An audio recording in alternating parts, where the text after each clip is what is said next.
Hello everyone, I wanted to give you an update for this upcoming holiday season.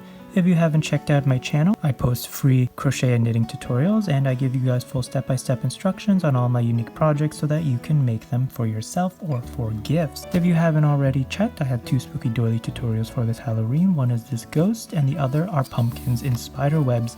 Both introduce filet crochet and they make fun little projects this Halloween season.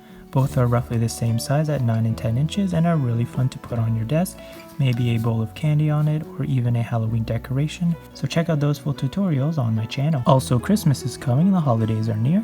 I have a group of projects I'm filming for you guys, again full free tutorials just like the rest on my channel. I am going to be introducing a holiday granny square.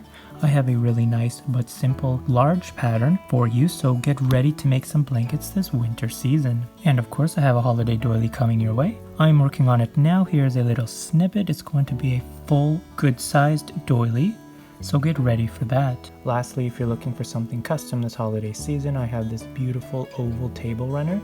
You can customize its length and width and choose any size that you want to make it for. It has a lot of detail within it and you're sure to impress everyone who sees it. Once again, I show you step by step on how to create that project. So subscribe to my channel for these upcoming notifications and thank you for your wonderful comments. Happy Halloween!